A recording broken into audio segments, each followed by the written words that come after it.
आप देखिए मध्य प्रदेश में पेट्रोल कितने का है? 110 रुपए का है। यहां राजस्थान में कितने का है? कम है मध्य प्रदेश से। ये लोग मंच पे आते हैं तो कहते हैं कि राजस्थान में पूरे देश भर में सबसे अधिक है। सच्चाई नहीं है बहनों और भाइयों, सबसे अधिक मध्य प्रदेश में है। यहाँ पे आपको कई चीजें कम के दाम पे मिल रही हैं क्योंकि आपके महंगाई राहत कैंप लगाए। भाजपा के नेता आते हैं, कहते हैं कि डबल इंजन की सरकार बनेगी। प्रदेश में भी भाजपा की बनाइए, केंद्र में भी है, देखना कितनी तरक्की होगी। देख ली भाई इनकी तरक्की। 18 सालों से जहां मध्य प्रदेश में इनकी सरकार है डबल इंजन की, वहां ना एक इंजन चल रहा है ना दूसरा। तेल खत्म ही हो गई है इनकी इंजन की। सोच लीजिए, जागरूकता की मैंने बात की। पहले सिलेंडर कितने का मिलता था? जब कांग्रेस की केंद्र में सरकार थी यूपीए की, तो सिलेंडर कितने में मिलता था? 400 का। आज देश भर में 1200 का मिल रहा है।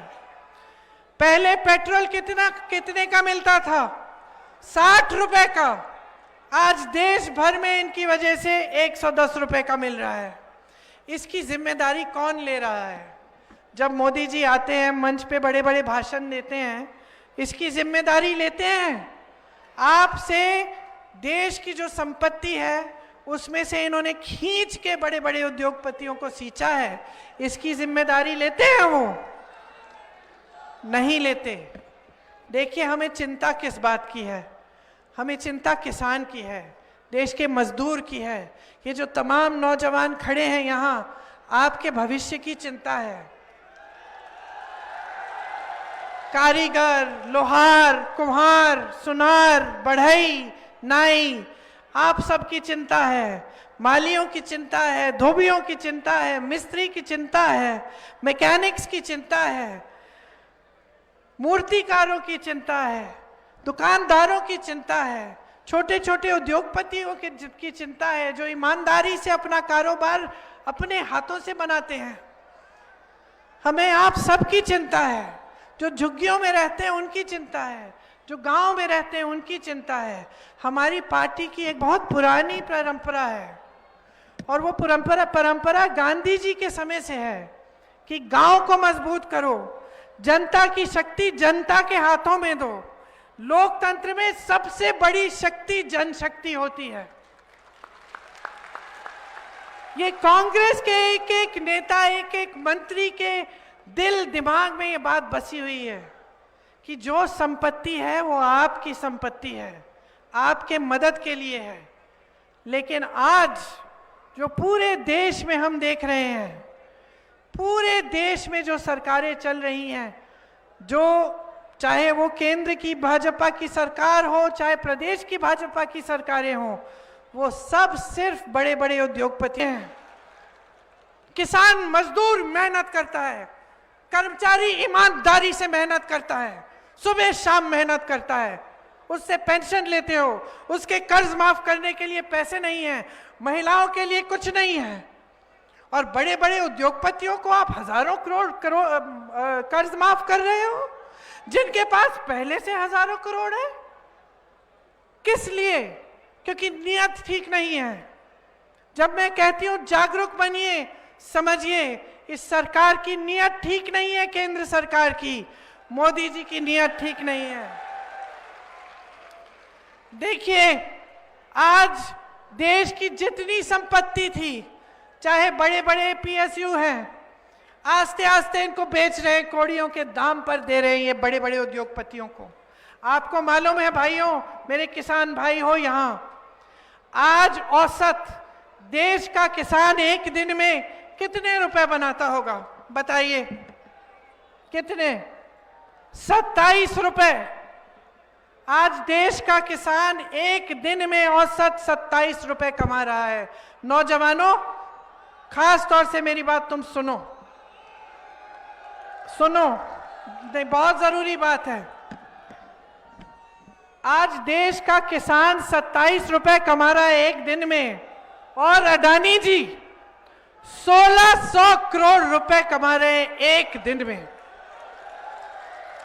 एक दिन में 1600 करोड़ रुपए कमा रहे हैं, आप 27 रुपए कमा रहे हैं। सुनवाई किसकी हो रही है? उनकी हो रही है, सुनवाई आपकी नहीं हो रही है। कर्ज माफ किसके हो रहे हैं? उनके हो रहे हैं, आपके नहीं हो रहे हैं। किसानों ने आंदोलन किया था, पिछले साल की बात है, आंदोलन किया था, अभी तो 2 साल निकल गए। आपको याद है, लाखों किसान सड़कों पे उतरे, सैकड़ों किसान शहीद हुए। इनके मंत्री के बेटे ने उत्तर प्रदेश में 6 किसानों को अपनी जीप के नीचे कुचल डाला। उस मंत्री को क्या इन्होंने पद से हटाया? उन्हीं दिनों में जब हम लोग आंदोलन कर रहे थे कि हमें न्याय दिलवाओ किसानों को, उन्हीं दिनों में लखनऊ में एक बड़ा प्रोग्राम किया। उनके मंच पे बैठा था वो मंत्री जिसके बेटे ने 6 किसानों को कुचला। ये आंदोलन प्रधानमंत्री मोदी जी के घर के पास था, होगा कुछ 4-5 किलोमीटर दूर। महीनों से किसान बैठे रहे, धूप में बैठे, सर्दी में बैठे, पानी काट दिया गया उनका, बिजली नहीं थी, कोई आया उनकी सुनवाई करने के लिए? मोदी जी ने कष्ट किया? नहीं किया भाई और बहनों, मोदी जी निकले नहीं अपने घर से। वो आंदोलन क्या था? वो जो 3 काले कानून थे जिससे कि किसानों की कमर टूट जाती, उनके खिलाफ था। वो कानून वापस कब लिए मोदी जी ने? समझ लीजिए पूरा खेल। वापस तब लिए जब 2 महीने में विधानसभा का चुनाव आ रहा था यूपी का। जब विधानसभा का चुनाव आने वाला था तब मोदी जी को पहचाने कि भाई इससे तो मुसीबत हो जाएगी, कहीं हम चुनाव न हार लें, चलो ये कानून वापस ले लेते हैं। तब तक सुनवाई नहीं थी। मणिपुर को देखिए, मणिपुर भी हमारे देश का ही प्रदेश है। मणिपुर में सैकड़ों गांव जला डाले, इतने बुरे बुरे हादसे हुए, हम लोगों ने सब वीडियो पे देख ही नहीं पाए बहनों, कैसी कैसी चीजें हुई, देखना ही मुश्किल था, उनको जीना कितना मुश्किल होगा। मोदी जी ने वहां जाने का कष्ट किया? नहीं किया, नहीं किया। लेकिन बहनों और भाइयों, नौजवानों, अभी अभी हाल में क्रिकेट का वर्ल्ड कप हुआ। हम फाइनल में आए, हमारी टीम ने अपनी मेहनत से हर एक जितने भी मैच थे सारे जीते हम, फिर हम फाइनल में आए। फाइनल में कौन पहुंचा? हमारी टीम पहुंची ना अपनी मेहनत से। मोदी जी भी पहुंच गए, मोदी जी भी पहुंचे ना, फट से पहुंचे। हम सबको कितना दुख हुआ कि हमारी टीम हार गई, बहुत उम्मीद थी, सब मैच जीते थे, हम सबको आपको भी हुई होगी कि ये वाला भी हम जीत जाएंगे। निराश हुए, सब दुखी हुए, है ना। लेकिन मोदी जी वहां पहुंचे कि भाई कहीं हम जीत जाएं तो उस जीत का श्रेय थोड़ा उनको भी मिल जाए, है ना। सारी मीडियाबाजी करते, इवेंट करते, अगर हम जीतते तो मोदी जी जब इस तरह की चीजों में पहुंच सकते हैं, जहां हमारा मान सम्मान बढ़ रहा है, जहां देश की टीम अपनी मेहनत कर रही है, अरे वो तो उन्होंने मेहनत की है ना, वो मेहनत कर रहे हैं, आगे बढ़ रहे हैं, वहां पहुंच सकते हैं। लेकिन जब संकट होता है तो वहां नहीं पहुंचते।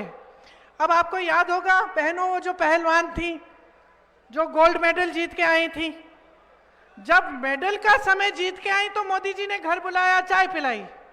जब उन्हीं महिलाओं ने कहा कि तुम्हारा साथी, तुम्हारा एक मंत्री हमारे साथ अत्याचार कर रहा है, मोदी जी कुछ करो, मोदी जी सुनने के लिए नहीं आए।